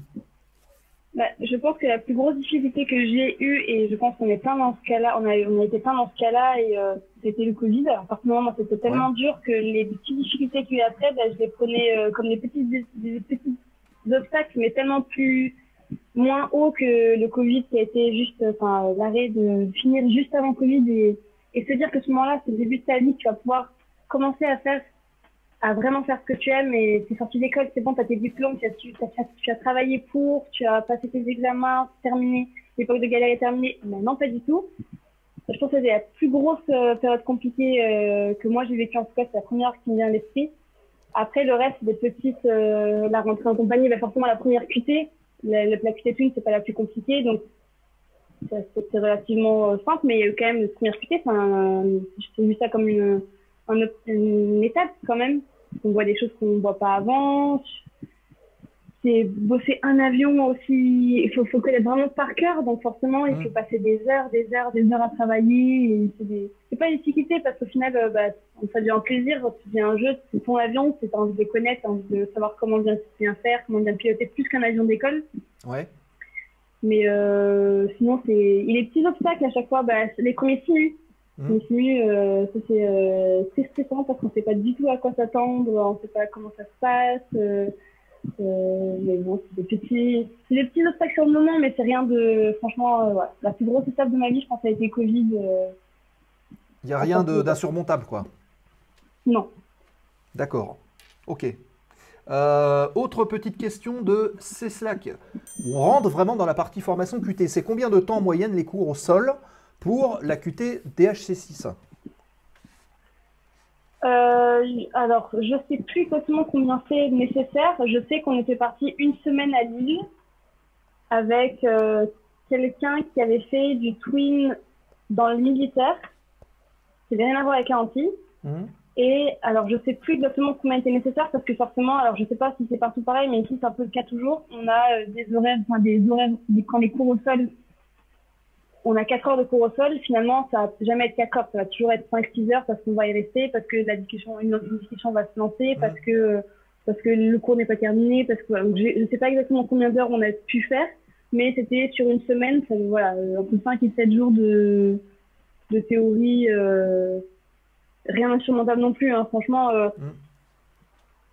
Est-ce que tu avais vu des grosses différences, par exemple, avec le DA42, puisque tu sortais du bimoteur école, il y avait des grosses différences dans l'apprentissage de la machine, ou c'est à peu près pareil?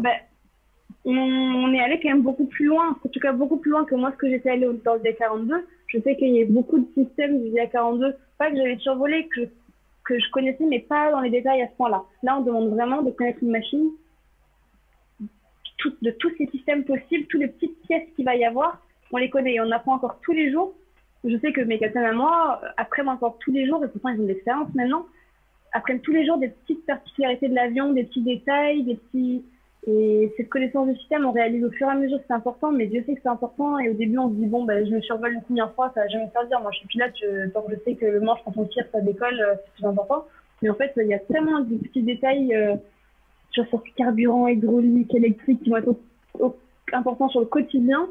Et en fait, moi, je n'étais pas allée aussi loin avec le DA42. Je n'ai pas fait ce travail-là autant en profondeur qu'on peut faire maintenant. Oui, et puis en plus de ça, il faut dire aussi qu'en formation, on vole bien moins longtemps sur la machine. Donc effectivement, on va peut-être rentrer moins dans les détails parce que la période d'exploitation va être beaucoup plus courte. C'est ça. Et puis on en fait quand même plusieurs d'affilée. Je sais que j'ai fait du TB9, on peut passer sur des DA42. On varie. Là, on ne va plus que sur une machine et puis ça fait un peu de bijoux, ça fait un peu, on a envie de connaître. Oui, c'est ça. C'est ça. Alors, CSLAC dit, oui, ça doit être excitant d'apprendre tout ça et de se projeter dans les futurs vols. Il est en train de rêver, là, CSLAC, là. Il est en train de se dire, c'est bientôt mon tour. Bah, tu as bien raison. Alors moi j'ai une question, parce que je me souviens, je crois qu'on avait fait le premier ou deuxième vol, on avait fait les virages, et je me demande si on n'avait pas abordé aussi un peu les pannes moteur à l'époque. Comment ça se passe? Est-ce que vous êtes formé à ça, s'il y a une panne moteur au-dessus de l'eau? Est-ce que vous avez des briefings particuliers, ou comment ça se passe? Comment vous abordez cette situation potentielle? Alors nous on est majoritairement au-dessus de l'eau, mais les Caraïbes sont assez serrés, finalement on a toujours des terrains autour. On est toujours très entouré de terrains accessibles autour de notre zone de vol. Donc finalement, une panne moteur se gère plutôt bien et on sait exactement comment faire. L'avantage de faire une exploitation, l'avantage et le désavantage de faire la même exploitation tous les jours, c'est qu'on sait exactement s'il y a un souci à tel endroit. On sait déjà à peu près dans quelle direction on va aller. On sait qu'on va soit rentrer sur le terrain, soit repartir sur Saint-Martin, soit voilà. On sait à peu près la première direction. Maintenant, on ne parle pas d'amérissage. L'amérissage, on en parle un petit peu en cas de gros problème double extension moteur. On en parle un peu tous les ans en RTC pendant nos cours avant le simu et tout ça, mais c'est pas quelque chose. c'est pas prévu vraiment, c'est une extension moteur. Et à part ça, en monomoteur, ça vole largement, enfin, ça vole très très bien pour atteindre n'importe quelle hauteur accessible aux alentours d'assez serrer les Antilles. Donc, D'accord. il y a pas trop de, on n'a pas de soucis à ce niveau-là. Alors justement, en exploitation commerciale, on a des passagers. Est-ce que vous avez un briefing sécurité, un petit peu comme se fait dans les avions de ligne, où il y a le déclenchement de la bande avec les gestes des hôtesses, etc. Est-ce que vous, pilote, vous êtes amené à faire ce genre de briefing sécu? Vous prévenez les passagers avant? Comment est-ce que ça se passe? Oui, en règle générale, on prévient les passagers qui font les de secours. On leur dit que c'est des personnages, enfin, c'est des gens qui vont devoir nous écouter un peu plus particulièrement s'il y a un souci. Et sinon, c'est nous qui faisons un petit briefing. Alors, il y a au parking, avant décollage, avant atterrissage, en arrivant, où on fait vraiment un truc basique, ici de secours, j'ai des sauvetages, des téléphones, cigarettes, électroniques interdites. Voilà, quelque chose un peu de basique, un peu le speech qu'on connaît tous dans l'avion. Et Ouais. c'est nous qui le faisons au public adresse, ça s'appelle, pour parler directement derrière. Oui, c'est ce que j'allais dire. Vous parlez dans le micro et ça se relaie derrière dans, Ouais. dans la cabine. Ouais. Ok, d'accord. Et c'est en anglais? On le fait en français. Quand on voit, alors logiquement, faut le faire en français-anglais. On se permet de le faire qu'en français parce qu'il y a majorité du temps, il y a majoritairement que des Français dans l'avion, des francophones. Maintenant, dès qu'on voit qu'il y a une autre nationalité ou un anglophone ou pas, on le fait aussi en anglais. Et logiquement, on doit le faire en français-anglais. D'accord. Ok. Bah écoute, on rentre bien dans les détails de tout ça. On a une bonne idée de ce qui se passe un petit peu. Encore une fois, hein, alors, quelle heure il est là? Il est moins le quart. Vous avez encore allez, 5 petites minutes, on va dire, pour poser les questions qui vous restent à poser avant de rentrer dans la dernière partie de l'émission, donc la foire aux questions, remise de gaz. Donc allez-y, si vous avez des questions à poser à Marie-Lou, c'est maintenant, les amis, à vos claviers. Donc on avait parlé de la TR. Est-ce qu'il y a un avion particulier qui te ferait rêver et qui te ferait dire, quoi qu'il arrive, dans, je sais pas, 10 ans, 15 ans, je veux aller là-bas, je veux faire de cet avion-là? Eh bien, jusqu'à présent, c'est bête à dire et c'est vraiment le cas. C'est pas quelque chose que je dis depuis que je suis ici, mais jusqu'à présent, moi, je voulais faire soit du Caravan, soit du Twin. Et je me suis dit, dans ma vie, il faut que je fasse du Caravan ou du Twin. Parce que c'était mes deux avions phares, mais je voulais avec mon papa dessus quand j'étais petite. C'était mes avions d'enfance et je voulais faire du Caravan ou du Twin. Donc, je sais.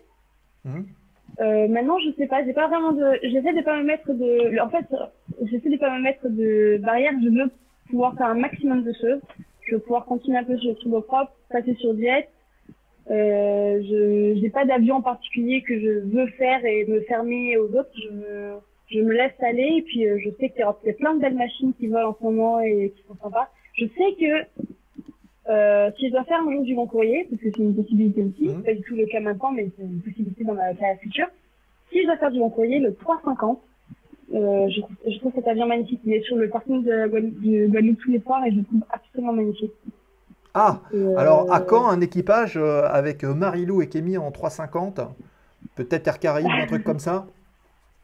Ah, ça serait sympa. Hein. Ah, ça serait sympa. Voilà. Eh ben, on va mettre les paris sur la table, hein. Pourquoi pas? Oui, 350. Bah, tu vois, Kémy, il est partant. Donc, voilà. Hein. Petite question, bah, c'est Slack qui nous demande concrètement comment est-ce que ça s'organise, comment s'organise le cockpit entre copilote, capitaine, PMPF, comment est-ce que ça tourne et comment est-ce que vous travaillez ensemble? Alors, comme on a l'exploitation standard pour le moment qui est interdite l'atterrissage pour les copies, ce qu'on fait, c'est, en règle générale, c'est comme ça à chaque fois, au décollage de Saint-Barth de Guadeloupe, c'est le copie de PS. On change les rôles en fin de montée, pendant la montée ou en fin de montée, où le copie passe PM et le capitaine PS, il finit l'étape. Et à la Saint-Barth, c'est l'inverse. Le capitaine décolle en PS, passe les commandes au copie et le copie fait l'étape et atterrit en Guadeloupe en PS. En général, c'est comme ça. Quand c'est sur Saint-Barth. Sinon, en général, même si c'est sur un autre aérodrome, on fait celui qui a envie de voler le matin, qui est PS et inversement. On fait normalement une étape sur deux. D'accord. Donc tu nous as dit, il n'y a pas de pilote automatique, tout se fait à la main de A à Z? Non. Ouais. Compensateur électrique quand même? Oui, il y en a un. Non, c'est manuel. La majorité des compensateurs sont quand même manuels, mais c'est un avion qui stream plutôt très très bien et qui est plutôt stable quand il y a pas, quand l'air est stable, l'avion est plutôt, une fois qu'il est bien trimé, il bouge plus. Ok. C'est l'avantage, il est quand même pas. Ok.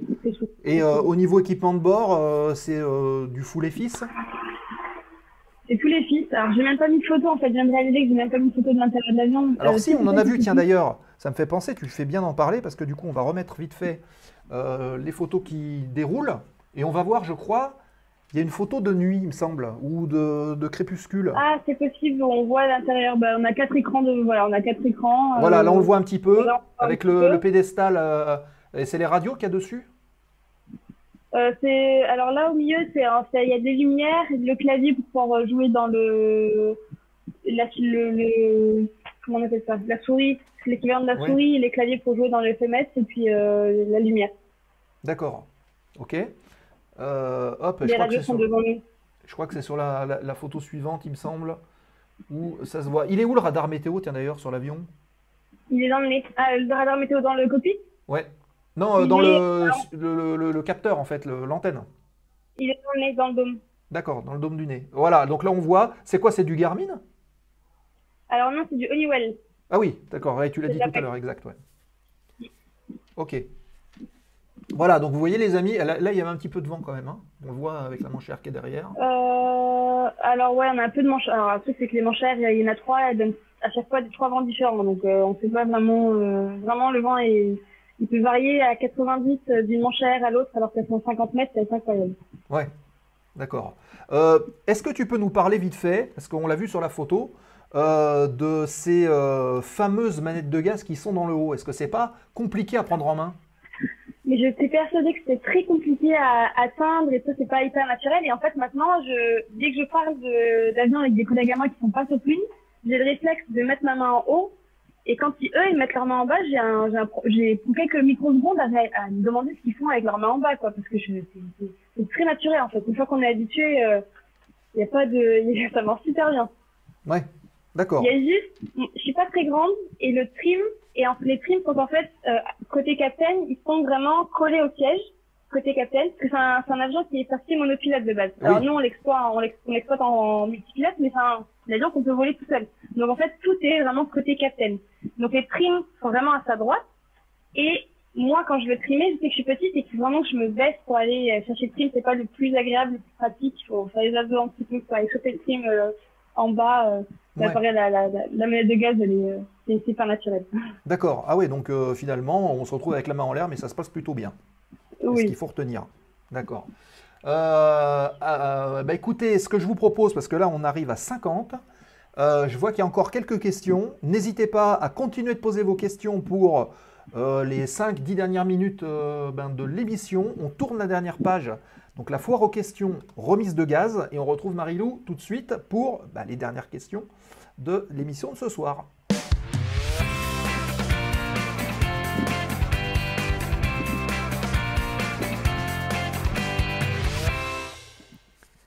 Et la séquence foire aux questions remise de gaz qui démarre maintenant, les 10 dernières minutes de la zone aéro de ce soir. Petite question, on en a parlé tout à l'heure, mais on va faire un petit rappel, hein. Est-ce que ça arrive souvent les remises de gaz avec ces conditions très changeantes? Non, parce que non. Franchement, c'est pas si commun que ça. Ça arrive quand même, je pense. Alors, comme j'ai pas fait d'autres compagnies, donc j'ai pas vraiment de comparaison possible, mais ça arrive, je pense, un peu plus que dans certaines compagnies. Maintenant, c'est pas quotidien. Et on a quelque chose aussi, c'est qu'alors, il y a, on appelle ça la bretelle Charlie en Saint-Bas. En fait, il y a des plots sur la piste où c'est le dernier moment où les caravanes peuvent se poser pour avoir de la longueur de piste suffisante pour pouvoir s'arrêter. Et nous, on utilise les mêmes plots. Et plus que les plots, on va utiliser la bretelle Charlie qui est, je sais pas si c'est exactement mi-piste, mais elle doit être premier tiers de piste. Et si on pose pas les roues à Charlie, il faut remettre les gaz. C'est franchement la seule fois où on va remettre les gaz. Il y a jamais c'est rare qu'on ait une approche non stabilisée ou non. Ou si ça m'est arrivé quelques fois à cause de vent où on se faisait un peu ramasser juste au-dessus du rond-point, c'est là où ça bouge énormément. Où là on peut se faire décaler franchement et du coup remettre les gaz. Mais sur la piste, on fait pas de, à part quand on pose derrière Charlie, on fait pas de remise de gaz, ça arrive quand même pas hyper souvent. Et au moment où vous touchez, évidemment, c'est full reverse, les pieds sur les freins, et il faut être bien attaché. Ouais. Après, l'avion, il a encore une fois des performances de l'autre monde et il freine, il n'y a jamais aucun souci de fin de piste. Ouais. Il freine super bien Et il y avait eu une vidéo à Saint-Barth d'ailleurs, je crois que c'était un Baron 58 ou quelque chose comme ça, qui avait fait, qui avait pas réussi à s'arrêter. Il avait posé très long, on l'avait vu arriver dans la plage et pouf. Ah ouais, ça me au donne bout, pas, effectivement. Voilà, allez voir sur YouTube, je pense que vous retrouverez la vidéo. Hein. Et petite question de Jérôme, très bonne question d'ailleurs, est-ce que tu voles aussi en loisir à côté? Eh bien, c'était la question à un moment. Quand je suis arrivée ici, je me suis dit que j'allais voler à côté. Et finalement, alors le temps fait que j'ai pas forcément le temps et en particulier l'argent, j'ai pas forcément, ça coûte cher de voler en loisir. Et l'heure de vol est encore plus chère aux Antilles, forcément. Donc j'ai pas, c'est vrai, j'ai pas le luxe de pouvoir me payer des heures de vol à côté. Ça m'arrive de voler parce qu'à force de créer des contacts, etc., je accompagne énormément de copains qui vont. Je sais qu'on va faire souvent des petites sorties dans les villes à côté en avion, mais c'est pas moi directement c'est pas mon initiative. Ouais. J'ai pas ça coûte un peu cher quand même. J'ai pas ce luxe encore. Alors, est-ce que tu serais pas susceptible plus tard de devenir aussi instructrice et de pouvoir voler justement de manière plus simple pour le loisir? Eh bien, c'était aussi, oui, parce que devenir instructeur, ça coûte cher également. Ouais. Donc, c'était une question de financement. Je t'avoue que j'ai plein d'idées, plein d'envies, mais c'est le financier qui bloque. Pendant le Covid, j'avais pas les sous pour devenir instructrice. Là, maintenant, les sous que j'arrive un peu à mettre de côté, j'essaie de les conserver pour les au cas où, parce que c'est pas facile de mettre de l'argent de côté quand on n'a pas encore un salaire super élevé. Donc, j'ai pas encore de quoi mettre dans. Mais oui, c'est un objectif, c'est clair, pouvoir devenir un super, pouvoir voler à côté. Et en plus, je pense que ça me plairait bien de pouvoir transmettre un peu la passion et tout ça. Donc, c'est un projet qui est pas réalisable pour le moment, mais c'est un projet. Ok, bon bah voilà, on a la réponse. Et question de Lucas7156 qui dit: est-ce que tu poses à Saba? Non, c'est le seul terrain que on fait pas du tout. Alors, je sais pas si Rancy même le fait, mais moi, ça m'est jamais arrivé encore. Mais on la voit de loin et si. D'accord. Elle tend les bras, mais pas encore. Elle tend les bras, mais c'est pas encore le cas. Elle est vraiment courte, celle-là, pour le coup. Ouais. C'est pas la même. D'accord. Et Nico qui nous précise, il y a aussi une belle vidéo de Warbird à Saint-Barth, P40 F4U. Donc voilà, si vous avez les liens, les amis, postez-les dans le chat, hein, avec plaisir, ou alors sur le Discord. D'ailleurs, j'en profite pour dire, et Marie aussi, hein, je pense que tu peux aussi rejoindre le Discord de l'émission. Et si... C'est chose faite. Ah, c'est chose faite, d'accord, parfait. Donc voilà, Marie-Lou est sur le Discord de la zone aéro. Si vous avez des questions à poser, on peut prolonger les débats et se retrouver pendant la semaine sur le Discord. Cet espace d'échange, il est aussi là pour ça, pour amener des photos de vol. Et d'ailleurs, Marie-Lou, on t'invite grandement à venir poster des photos de vol dans la rubrique souvenirs de vol, puisque chacun vient poster un petit peu. Et il y a Eric qui a fait un super boulot là sur l'Alizé Marine. Allez voir dans la rubrique souvenirs de vol du Discord, là, depuis... samedi dernier, là, il y a plein de photos et de vidéos du dernier vol de l'Alizé. C'est superbe, donc bravo Eric. Et n'hésitez pas en tout cas, et d'ailleurs à tous les pilotes qui sont là, de venir poster vos photos et puis de partager ça avec tout le monde, avec toute la communauté de la zone. Avec plaisir. Ok, elle est sur le Discord, je le confirme, voilà, tout est parfait. Ok, écoutez les amis, il est 55, on arrive en fin d'émission. Merci Marie-Lou, trop bien. Donc tu vois, il y a des gens qui te remercient. Voilà, merci beaucoup à vous. Écoutez, merci à tout le monde d'avoir été là et merci à toi Marie-Lou d'avoir participé à la zone aéro de ce soir. Ça nous fait bien plaisir. Merci à vous, c'est bien agréable. Et tout le plaisir est pour nous. Voilà. Hop, je vais. Alors on te récupère tout de suite Marie-Lou, je vais juste repasser ici. Voilà, et peut-être Nico qu'on va retrouver ici. Alors les amis, parlons peu mais parlons bien. Déjà on va parler du replay de l'émission de ce soir qui sera en ligne sur la chaîne Twitch pendant 14 jours. C'est d'ici une dizaine de minutes, donc si vous avez raté ou si vous avez pris l'émission en cours et que vous souhaitez revoir un petit peu ce qui s'est passé au début, ça sera possible dans une dizaine de minutes. Merci Fabien pour Ah oui, non, il n'y a pas le replay. Il faudra qu'on le mette. Voilà, maintenant on va parler un petit peu du programme, parce que je vous en ai parlé au début. Et on va rapidement faire un petit tour sur le programme. Hop, donc ça c'était la dernière actu Voilà, hop. Alors, premier rendez-vous, les amis, c'est mardi prochain. Et ils étaient là tout à l'heure dans le chat, Jumpseat, sûrement Martin et Jérôme qui était là, qui a aussi beaucoup participé ce soir à poser des questions. Merci Jérôme. Et bien on se retrouvera mardi à partir de midi dans l'émission Jumpseat d'Aérobuzz. Voilà, avec Nico, on va aller faire un petit tour et ça devrait être bien sympathique. C'est le premier rendez-vous, donc mardi prochain à midi, avec plein de sujets qui vont être abordés. Alors, on ne peut pas vous le dire tout de suite lesquels, mais vous verrez, ça devrait être sympa. Prévoir le panier pour Martin. Ah oui.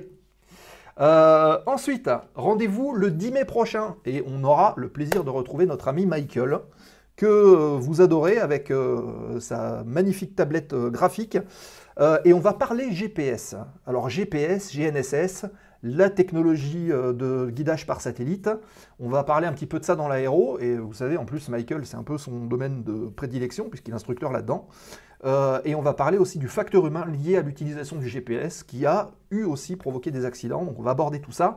C'est le mercredi 10 mai à partir de 20h30. Mister Jacquet, super sujet, ben oui. Et c'est bien pour ça qu'on a voulu le traiter avec Michael qui nous expliquera parfaitement comment est-ce que ça marche. Ensuite, rendez-vous le 17. On retrouvera les moustaches d'un homme célèbre, Jack Green. Pilote au long cours, il est qualifié sur des centaines de machines, il a fait énormément de meetings, il est pilote de la patrouille, pilote et fondateur de la patrouille tranchant sur Fouga Magister, que vous pouvez voir sur l'écran, et accessoirement ancien pilote de la patrouille de France, leader solo de la patrouille de France, et il sera avec nous en visio le 17 mai à partir de 20h30, Jack Green en live dans la zone aéro, donc n'hésitez pas à préparer vos questions pour Jack, c'est un grand monsieur de l'aviation, hein. Voilà, ensuite on se reporte au 24 mai prochain à 20h30 et là on retrouvera Eric Burgi. J'ai nommé ce petit épisode une volonté farouche de voler parce que vous verrez que Eric a un parcours assez impressionnant. Aujourd'hui il est pilote professionnel, il convoite des avions un peu partout dans le monde, mais vous allez voir qu'au début il va nous expliquer qu'il a énormément galéré. Eric, il a tenu bon, il s'est donné les moyens et finalement il a réussi à accomplir en fait le rêve qu'il avait depuis toujours, celui de devenir professionnel et de voler. Et on partagera justement son expérience avec lui, toutes les difficultés qu'il a pu rencontrer. Vous verrez que c'est vraiment un exemple d'abnégation. Donc c'est le 24 mai prochain. Retenez bien la date.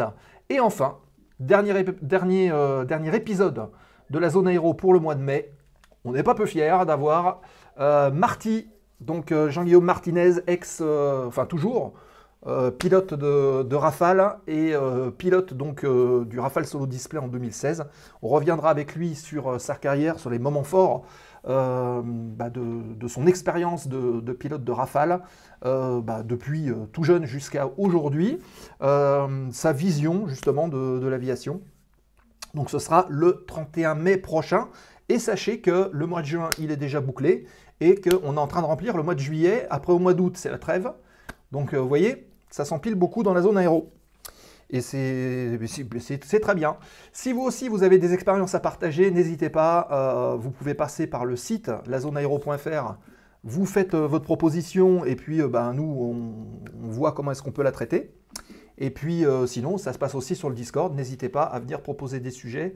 Si vous avez envie qu'on aborde un sujet particulier, technique ou pas, on peut le faire et on prend en compte toutes les demandes qui sont faites, évidemment. Voilà pour le programme. Écoutez, j'espère que ça vous conviendra, en tout cas. Hop, on rebascule et on retrouve Marilou pour le mot de la fin. D'ici là, je vous rappelle que donc l'émission en replay dans quelques minutes, dans 15 jours, ce sera sur la page YouTube. Et d'ailleurs, depuis cette nuit, vous pouvez retrouver l'excellente émission de Nico avec Christophe Simon, qui est en ligne sur la page YouTube depuis cette nuit. Pas sûr d'être présente mardi à cause du boulot, mais le cœur y sera. En tout cas, voilà, venez nombreux pour l'émission de mardi prochain sur Jumpseat, bien évidemment. Marilou, merci beaucoup encore une fois. Merci à toi. Merci à vous.